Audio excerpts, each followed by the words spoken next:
Ang ating ebanghelyo ay nagsasabi na dala ni Jesus ang kalayaan at bagong buhay ng dalawang tao na inaniban ng demonyo. Ibinalik pa niya ang dignidad nito at hayaang magbagong buhay.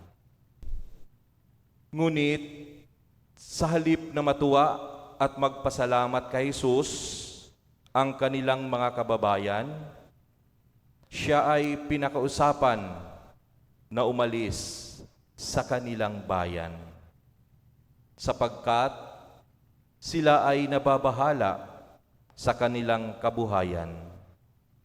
Sa halip na bagong buhay ang dala ni Jesus at higit pa ang kaya niyang gawin. Minsan po, ganun din tayo. Mas pinaiiral natin ang ating takot at pagkabahala. Ayaw nating lumabas sa ating mga nakasanayan o tinatawag na comfort zone, imbis na magtiwala sa Panginoon. Ngayon po, tayo ay nasa unang araw ng buwan ng Hulyo. Maaring gawin natin itong tatlong simpleng hakbang sa ating buhay. Una, pwede bang i-welcome natin si Jesus sa ating buhay? Hayaan nating giyahan tayo ni Kristo sa ating mga plano at mga desisyon sa buhay.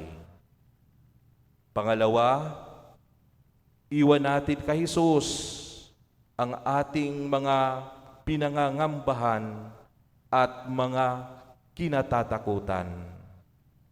Hindi natin kailangan dala-dala mag-isa ang ating mga pasanin sa buhay.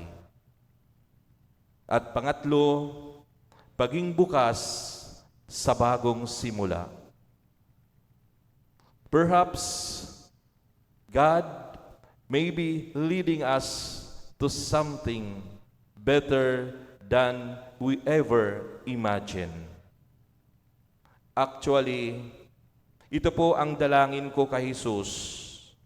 Ito po ang kwento kung bakit ako nakarating dito sa dambana ng Inang Piña, Francia. Isinuko ko na kay Jesus ang aking magiging kapalaran dito.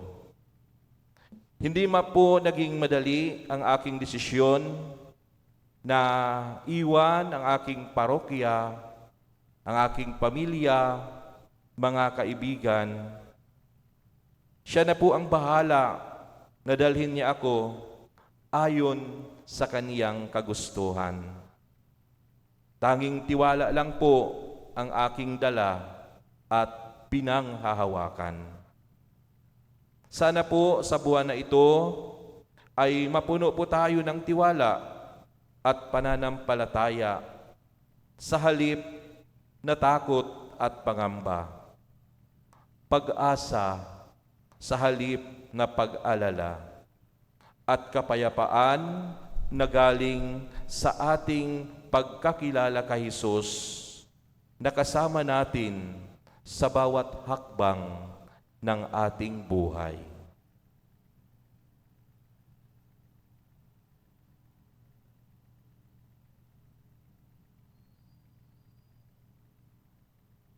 Tumayo po ang